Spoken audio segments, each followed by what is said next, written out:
El gobierno de Milei propuso al juez federal Ariel Lijo y al jurista académico Manuel García Mansilla para cubrir dos vacantes en la Corte Suprema de Justicia. Estamos hablando de un juez federal y de un académico. La oficina del presidente confirmó que ambos postulantes van a cubrir el lugar que dejó electo Elena Hayton de Nolasco, el caso de Lijo, y Juan Carlos Maqueda, que cumple 75 años, que no ha pedido renovar su ciclo por lo menos por un año más, con lo cual dejará su cargo, y allí pretende el gobierno que llegue Manuel García Mansilla.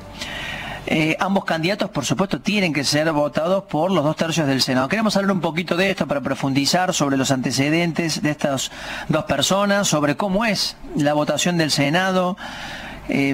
Aparentemente había una promesa de consensuar los candidatos con los miembros de la Corte Suprema de Justicia, pero bueno, algo que no ha entendido el gobierno, y dicen que se ha terminado el tiempo que tenían para darle aire al gobierno. Daniel Sapsay es abogado constitucionalista y le agradecemos la atención como siempre con nuestra radio. Luis Fernández Echegaray lo saluda. ¿Cómo anda? Muy bien, gracias. ¿Qué dice? Bien, bien, bien. Tanto tiempo, Daniel.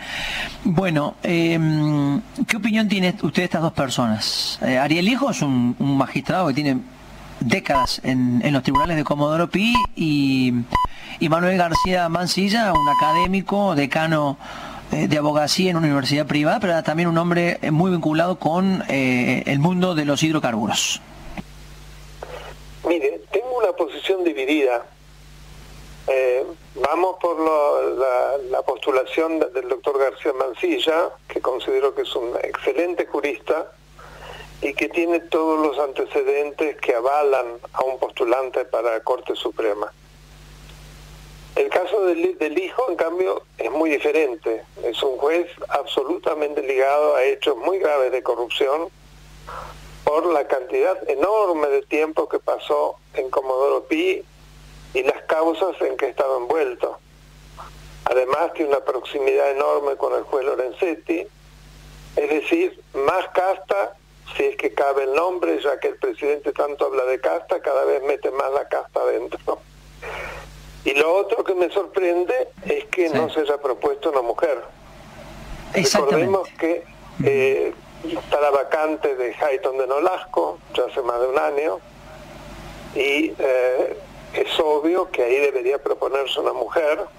No olvidemos que la Argentina ha adherido a la Convención contra toda forma de discriminación contra la mujer, que tiene jerarquía constitucional y que obliga precisamente a que la mujer esté en igualdad de condiciones que el hombre. En ese sentido, recordemos que solo ha habido 3 juezas mujeres en la Corte Suprema en toda la historia, y que cuando se conformó la Corte en el 2003, que se renovó y demás, habían 2 mujeres, la nombrada Hayton de Nolasco y Carmen Arquibay. Quiere decir que ahora, en cambio, estaríamos en una situación realmente muy irregular. Sería un caso único en el mundo. Doctor, ¿cómo es para que le explique a todos los oyentes y a nosotros, cómo es todo el procedimiento? Llegan los pliegos que envía el presidente de la Nación y comienza todo un tratamiento en el Senado de la Nación, nada más. No, previamente usted recordará que está el decreto 2003/03, que fue del expresidente Kirchner, que es una de las pocas medidas a nivel institucional que a mí me parecieron muy buenas, que exige que el postulante sea sometido de alguna manera al escrutinio de la ciudadanía, es decir, se admiten comentarios, críticas, etcétera. ¿Hay una audiencia? No, antes de la audiencia, esto es previo. Antes de la audiencia. Antes de llegar al Senado, esto es todavía en el Ejecutivo, antes de que el Ejecutivo designe para la aprobación del Senado. No sé si se entiende. Sí. Una vez que se pasa este primer paso, digamos, valga la redundancia, que además los miembros los postulantes deben dar su currículum con todos sus antecedentes también en materia fiscal, es decir, si han cumplido o no con el pago de sus impuestos. Eso entonces es elevado al Senado, que tiene que prestar el acuerdo. Y antes del acuerdo también tiene lugar una suerte de coloquio con el postulante, los miembros de la Corte, los miembros del Senado, perdón, y las personas que con anterioridad hayan planteado que pueden hacer preguntas, que hay un reglamento bien estricto, la cantidad de tiempo, etcétera, etcétera. Y luego el Senado aprueba o rechaza. Si aprueba debe hacerlo con los 2/3. Si no se llega a ese número, está implícito que ha habido un rechazo. Y el presidente tiene que volver con otro candidato a realizar nuevamente todo este derrotero que yo le describí.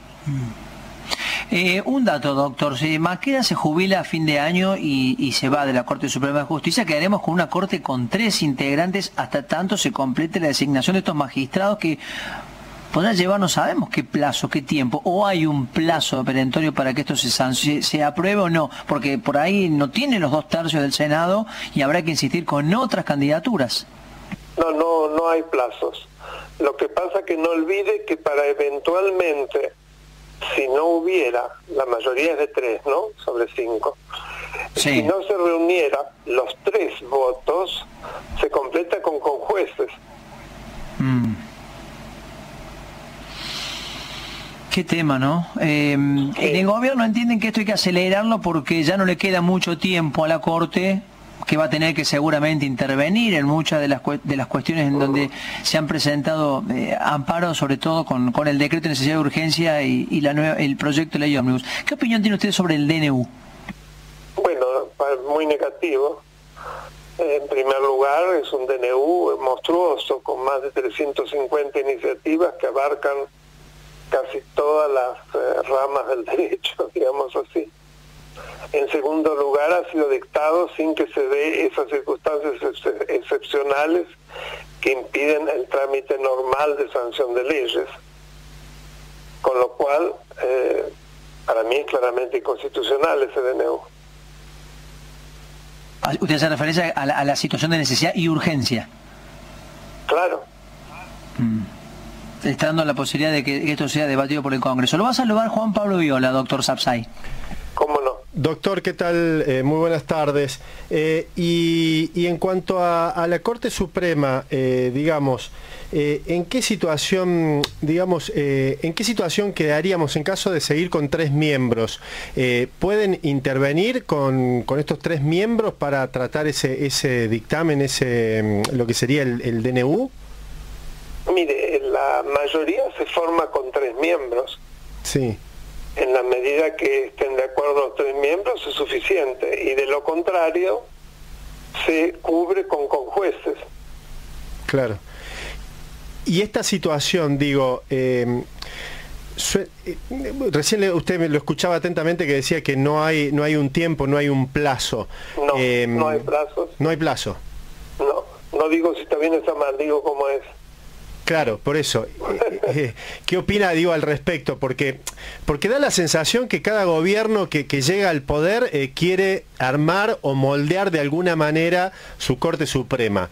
Digo, no hay normas que establezcan, como establecen, por ejemplo, yo qué sé, que un decreto tiene que ser funcionar de tal manera. Digo, ¿no hay una norma perentoria de tiempo, de plazos, para que todo sea claro? No, yo le decía que precisamente la Corte no tiene plazos para el dictado de sus sentencias. Me parece que es un error, he sido muy crítico, pero esa es la realidad, es lo que existe. Claro.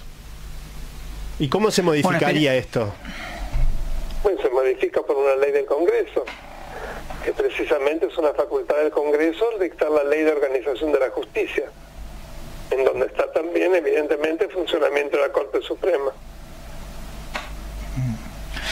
Doctor, por último, está en funcionamiento el Consejo de la Magistratura, que es el organismo que designa y que remueve a los jueces. Hay una cantidad enorme de vacantes que no fueron completadas durante las gestiones anteriores. ¿Eso requiere también una mirada profunda del Poder Judicial para terminar de completar lo mismo y que cada juzgado tenga a su juez titular? Mire, esto es producto de una morosidad y de un cálculo que lamentablemente es el modo como el mal funcionamiento del Consejo de la Magistratura, un problema de cultura política. Hay que modificar comportamientos, las normas por sí solas lamentablemente no sirven, o no son suficientes como para modificar eso. Le agradezco la atención con Cadena 3. Ha sido un placer. Que tengan un Que muy le vaya buen muy día. bien. Igualmente, el abogado constitucionalista Daniel Sapsay.